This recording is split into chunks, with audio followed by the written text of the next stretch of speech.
আসসালামু আলাইকুম রহমতুল্লাহি ওবরাকাতুহ। সম্মানিত দর্শক, জামায়াত ইসলামী বাংলাদেশের আমির ডক্টর শফিকুর রহমান। মূলত এই ভদ্রলোক এই মুহূর্তে বাংলাদেশের রাজনীতিবিদদের মধ্যে সবচেয়ে বেশি আলোচিত। তার যে মুভমেন্ট, এই পর্যায়ে অন্য কোনো রাজনৈতিক দলের অন্য কোনো নেতা এভাবে মুভমেন্ট করতে পারছেন না। যেমন ধরুন, জিএম কাদের আছেন জাতীয় পার্টির, বা বিএনপির আছেন তারেক রহমান সাহেব বা বেগম খালেদা জিয়া, আওয়ামী লীগের আছেন ওবায়দুল কাদের, কিংবা সাবেক প্রধানমন্ত্রী শেখ হাসিনা। এই পর্যায়ে যারা নেতৃবৃন্দ রয়েছেন, তার মধ্যে সবচেয়ে বেশি মুভমেন্ট করার সুযোগ পাচ্ছেন ডক্টর শফিকুর রহমান। এবং এটা একটা অলৌকিক ঘটনা। এর কারণ হলো তিনি এই দায়িত্ব নেওয়ার পর থেকে বেশিরভাগ সময় তাকে আন্ডারওয়ার্ল্ডে থাকতে হয়েছে, পালিয়ে থাকতে হয়েছে, কিন্তু জেলখানায় থাকতে হয়েছে। কিন্তু 5 তারিখের পর থেকে তিনি যে ব্যস্ততার মধ্যে সময় কাটাচ্ছেন এবং তার সম্পর্কে মানুষের যে আগ্রহ বাড়ছে এবং তাকে নিয়ে মানুষের চিন্তা চেতনা যে সে কে, এই বিষয়গুলো কিন্তু এই পরিবর্তিত পরিস্থিতিতে নতুন করে এসেছে। এবং সেই দিক থেকে আমার কাছে মনে হলো যে এই ভদ্রলোকের একটা যে তার যে বাস্তব অবস্থা, আমি যতটুকু জানি, এই বিষয়টি যদি আপনাদের সামনে তুলে ধরি, আপনাদের অনেকের হয়তো ভালো লাগবে।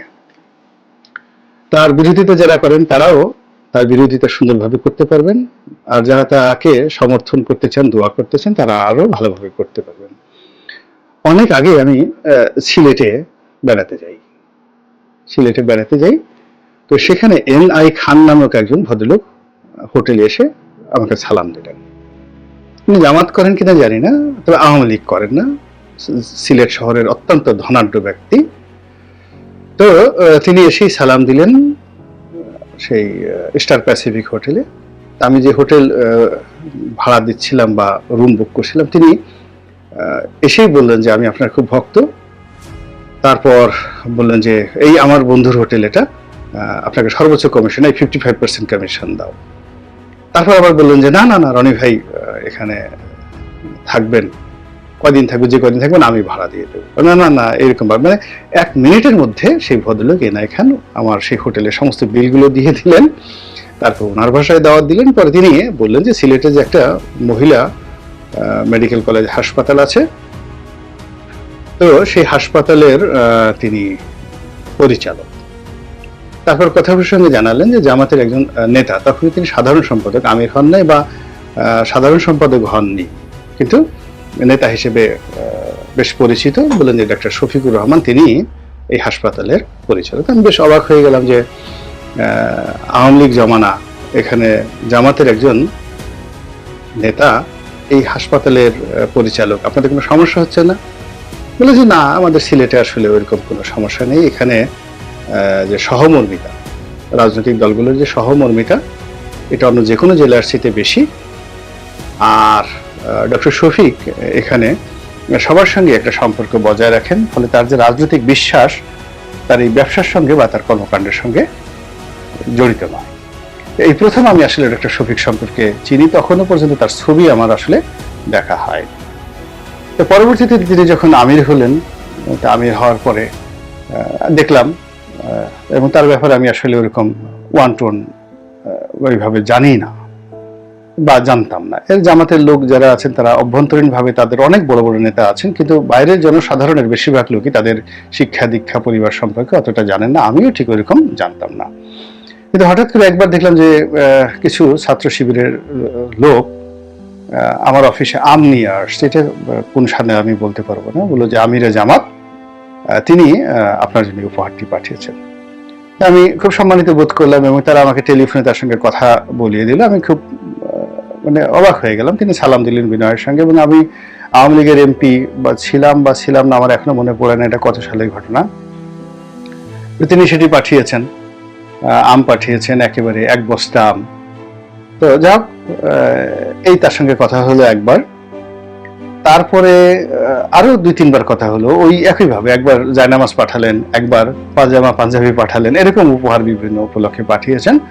আর প্রতিবারই কথা বলেছেন, এবং কখনো তার পক্ষ থেকে এসেছে, আবার কখনো আরেকজনের পক্ষ থেকে এসেছে, এরকম জামাতে এই সম্পর্কটা অন্য কার কার সাথে রক্ষা করেছেন জানি না, বাট আমার সাথে রক্ষা করেছেন। এবং আমার জানা মতে অন্যান্য বিভিন্ন রাজনৈতিক দলের যারা নেতৃবৃন্দ রয়েছেন তাদের সবার সঙ্গে জামাত কিন্তু সেই 2009 সন থেকেই বিভিন্ন কৌশলে ব্যক্তিগত সম্পর্ক রক্ষা করে চলেছে, এবং এদের কৌশলটা এত বলে সূক্ষ্ম ছিল যে অনেকে আমরা বুঝতে পারিনি। যেমন আমাকে দাওয়াত দেওয়া হলো 2009 সালে প্রেস ক্লাবের একটি অনুষ্ঠানে, আমি সেখানে গিয়ে উপস্থিত,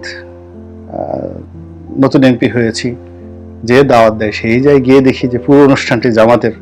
এখন জামাতের অনুষ্ঠানে আমি কি করে গিয়ে জয় বাংলা বলবো, তো জয় বাংলা বলবো, বা আমি সেখান থেকে চলে আসবো কিনা, বা আমার দলে যদি খবর যায় যে গোলাম মোল্লা রনি জামাতের অনুষ্ঠানে গিয়ে এই ধরনের বক্তব্য দিয়ে আসছেন, তো সেখান থেকে চলে আসাটা অভদ্রতা, আমার কাছে কাপুরুষতা মনে হলো। ফলে কি হলো, তারা তাদের অনুষ্ঠান করলো, আমি সুন্দর মতো কথা বলে আসলাম, এবং অনুষ্ঠান শেষে জয় বাংলা জয় বঙ্গবন্ধু বলে সেখান থেকে চলে আসলাম। এইভাবে আসলে আমি তাদের সাথে আমার যে সম্পর্কটা, অন্যান্য ইসলামিক দল, তারপরে রাজনৈতিক দলগুলোর মধ্যে বিএনপি, তারপরে জাতীয় পার্টি, মানে এরশাদ সাহেব বলেন বা বিএনপির যারা আরো শীর্ষ নেতৃবৃন্দ, সর্বোচ্চ নেতৃবৃন্দ রয়েছেন, তাদের সঙ্গে ব্যক্তিগত পর্যায়ে আমার ঠিক এরকমই সম্পর্কটা আমার সেই প্রথম থেকেই ছিল। এরপর বুদ্ধিজীবী এখন যারা মানে যে ডক্টর ইউনূস থেকে যারা হয়েছেন, এদের সবার সঙ্গে মোরাললেস আমার একটা কানেকশন আছে, ব্যক্তিগত সম্পর্ক আছে। কখনো হয়তো এদেরকে আমার বলা হয়নি কোনো কিছু, তারাও আমাকে বলেনি। আমি আগামী দিনগুলোতে তাদের ব্যাপারে কখনো কিছুই বলবো না, কিন্তু যেটি বলতে চাই সেটি হলো যে তারা আজকের এই ভালো পর্যায়ে আছেন, আমি তাদেরকে নিয়ে গর্ব করি। এই সম্পর্কটা অনেক আগের থেকে আমি তাদের সাথে রক্ষা করেছি, তারা আজ ভালো পর্যায়ে আছেন আলহামদুলিল্লাহ। তো এরকম জামাতের আমিরের সঙ্গে এরকম ভালো সম্পর্কটা ওইভাবে টেলিফোনে আমি সবসময় রেখেছি। তো এখন তিনি এই সময়টিতে একেবারে মুক্ত বিহঙ্গের মতো যেভাবে ঘুরছেন, আমার ভালো লাগছে দেখে। আর আমার একটু হিংসা লাগছে বা ঈর্ষা লাগছে যে উনি বয়স্ক মানুষ, দাড়ি চুল সব পেকে গিয়েছে, সে বন্যার পানির মধ্যে নেমে যাচ্ছে, এই গাড়িতে করে একবার সিলেট যাচ্ছে, আর একবার নোয়াখালী যাচ্ছে, আর একবার কুমিল্লা যাচ্ছে, আবার হাসপাতালে গিয়ে আহত রোগীদের দেখছেন। এই প্রাণ শক্তি আমার মধ্যে নাই। আমার এই সকালে পেট খারাপ থাকে, বিকালবেলা মাথা খারাপ থাকে, রাতে ঘুম হয় না। আমি চিন্তা করলাম করিটা কি। তো যা হোক, আমি কিছুই করছি না, কিন্তু যারা করছে তাদেরকে প্রশংসা করতে তো আমার কোনো অসুবিধা নেই। আল্লাহ যেহেতু আমাকে একটা মুখ দিয়েছেন, জবান দিয়েছেন, কথা বলার ক্ষমতা দিয়েছেন, এবং আমাকে একটা প্ল্যাটফর্ম দিয়েছেন, তো এটা নিয়েই মূলত কথাবার্তা বলা। এবং যে কারণে বলা সেটা হলো, আমি জামাতের যে আমির, তার একটা ব্যবহারে খুবই আশ্চর্য হয়েছি, এতটা আশ্চর্য হয়েছি এবং অবাক হয়েছি যেটি বলার মতো নয়। তো ওনার কোনো টেলিফোন নম্বর আমার কাছে ছিল না, নেইও বটে। তো ওনারা বিভিন্ন সময় যখন উনি আছেন বা জামাতের অন্য কোনো নেতা আছেন, তারা তাদের ভিন্ন একটা নম্বর থেকে হঠাৎ করে সারপ্রাইজিং টেলিফোন দেন, তারপরে শেষে কথাবার্তা বলেন। এবং আমি সবসময় তাদেরকে যাকে বলা হয় খোঁচা দেওয়ার চেষ্টা করেছি, যে এইভাবে লাদেনের মতো লুকিয়ে থেকে, মোল্লা আহমেদের মতো লুকিয়ে থেকে আর কতদিন রাজনীতি করবেন, এভাবে নিজের সাহস করে বের হন, ফোন নম্বর করেন, আপনার ঝুঁকি কমে যাবে। যা, কিন্তু তারা আমার সেই কথায় কখনো অভিমান করেননি বা আমাকে ছোট মনে করেননি, কিন্তু তারা তাদের কাজগুলো করে গেছেন। তো এই অবস্থাতে তাদের সাথে আমার যোগাযোগ এবং সংযোগ, তো তারই প্রেক্ষিতে এই গত 2-3 দিন আগে যেটি হলো, এক ভদ্রলোক, বেশ উচ্চ পর্যায়ের কর্মকর্তা, ডিস্ট্রিক্ট জাজ পর্যায়ের কর্মকর্তা, তিনি আওয়ামী লীগ নেতা মাহবুব আলম হানিফ, তার যে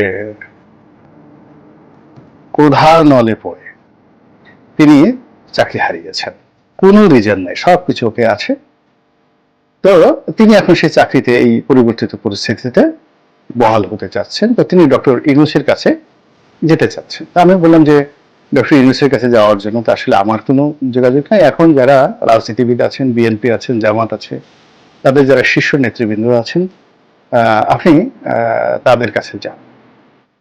এবং কেউ যদি ঢুকতে না চায়, দেখা করতে না চায়, আমার কথা বলবেন। আমি এমনি জাস্ট একটা কনফিডেন্স থেকে বলছি। আপনি যদি মির্জা ফখরুল সাহেবের কাছে যান, জামাতের আমির কাছে যান, বা অন্য যার সাথে সম্পর্ক আছে প্রেসিডেন্সির কাছে যাওয়ার জন্য, ঠিক আমার কথা বলবেন। আমি জাস্ট এইভাবে ইন কমন, ইন জেনারেলি কথাটা বলে দিয়ে ভদ্রলোককে পাঠিয়ে দিলাম। ভদ্রলোক আমি যখন বলছি ঠিক তার 2 ঘন্টা পরে তিনি একেবারে সোজা জামাতের আমিরের কাছে চলে গেছেন। আমি তখন এরকম ব্যস্ত ছিলাম, আমার বেখেয়াল ছিলাম, সামনে বেশ কয়েকজন লোকও ছিল, আমি বুঝতে পারিনি। হঠাৎ করে আমার মোবাইলে একটা টেলিফোন আসলো। এক ভদ্রলোক বললেন যে কথা বলেন, শুধু এতটুকুই কথা বলেন। ও মাথা থেকে বললো যে আসসালামু আলাইকুম, ভাই কেমন আছেন? আমি বললাম ভালো। তো বললো যে আপনি যে লোক পাঠিয়েছেন, আমি চেষ্টা করবো সর্বোচ্চ এই লোকটিকে সাহায্য করার। আমি স্মরণ করতে পারছিলাম না যে আমি কে কথা বলছেন, কার কাছে পাঠালাম, বা কে গেল। আমি অনেকটা কনফিউজড এবং কিংকর্তব্যবিমূঢ়। তা আমি বললাম যে দয়া করে বলবেন আপনি কে বলছেন। তিনি বললেন যে আমি শফিকুর রহমান বলছি, একজন কৃষকের ছেলে। আসলে আমার বুদ্ধি এত কম, আমি তখনও পর্যন্ত বুঝতে পারিনি। আমি আরো প্রায় 5-6 সেকেন্ড আমি আত্মস্থ এবং ধাতস্থ হওয়ার চেষ্টা করলাম। পরে আমি বললাম যে ভাই এটা কি ধরনের কথা, আমি জামাতের আমিরের সঙ্গে কথা বলছি, বা আমিরে জামাতের সঙ্গে কথা বলছি। এবং এখানে একটা ব্যাপার হলো যে চ্যারিটি বিগেন্স ফ্রম হোম। আমি যেটা জানি যে আমরা বাইরে থেকে তাকে জামাতের আমির বলি, কিন্তু জামাতের যারা লোকজন আছেন তারা বলেন আমির বা আমিরে জামাত। এবং অনেক লোক কিন্তু তাকে আমিরুল মুমিনিন বলে ডাকেন, আমিরুল মুমিনিন বলে ডাকেন, বিশ্বাসীদের নেতা বলে তাকে ডাকেন। যাই হোক, তো এরকম একটা মানুষ তিনি আমাকে হঠাৎ করে টেলিফোন দিলেন। তার যে লোক আমাকে টেলিফোন করলো, একবারও বললেন না যে আপনি অমুকের সাথে কথা বলেন। অনেকটা মানে মানে র্যাডিকুলাস যাকে বলা হয়, অ্যারোগান্সনেস, এই যে সঙ্গে সঙ্গে রেসপন্ড করা। তা আমি বললাম যে কি বলেন আপনি, আমি আমির জামাত আমাকে টেলিফোন করেছেন এবং এই ভাষায় আমি তো খুব সম্মানিত বোধ করছি। ঠিক আছে, আপনি মানে সে যে কারণে ফোন করেছে কাজটা করে দেবে, আমি সেই বিষয়টাই ভুলে গেলাম। আমি শুধু বললাম যে উনি আমার কাছে আসছিলেন, ওনার একটা অভিযোগ ছিল, আশা ছিল, আমি আপনার কথা বলেছি, আপনি সম্মানিত করেছেন, দ্যাটস ওকে। তো এই হলো ডাক্তার শফিকুর রহমান সাহেবের, আমি আবার মানে উত্তেজনার নামটা কি ডক্টর শফিক, আমি শফিকুর রহমান লেখেন না শফিকুল ইসলাম লেখেন, আমি এই মুহূর্তে এলোমেলো হয়ে গেছে, আমি কথা বলতে গিয়ে অনেকটা আবেগপ্রবণ হয়ে গেছে এই বিষয়টা নিয়ে। আমি ক্ষমা চাই যারা শুনছেন। ডক্টর শফিক জামাতের আমির। তো আমি তাকে সালাম জানিয়ে টেলিফোন রাখলাম এবং তখনই আমার মনে হলো যে এই বিষয়টা নিয়ে আমার কিছু বলা উচিত। একটা দলের শীর্ষ নেতা, বয়স্ক নেতা, সম্মানিত নেতা, তিনি অন্য মানুষকে কিভাবে সম্মান করেন, কিভাবে মর্যাদা দেন, এই বিষয়টি প্রকাশ করা উচিত। 2 নম্বর হলো যে তিনি এই বয়সে যেভাবে কাজগুলো করছেন সেটার প্রশংসা করা উচিত। তারপরে হলো যে এখনো যে এই সমাজে মানুষের জন্য কাজ করে, এটা জানানো উচিত। তো এটাই জানালাম। আল্লাহ রাব্বুল আলামিন ভালো জানেন, যারা দেখছেন তাদের সবার প্রতি রহমত এবং বরকত আল্লাহ নাজিল করেন, এবং আমিরে জামাত আল্লাহ তাকে হেফাজত করুন, হেদায়েত দান করুন, উত্তম যাজা দান করুন, এই দোয়া করছি। আসসালামু আলাইকুম ওয়া রাহমাতুল্লাহি ওয়া বারাকাতুহু।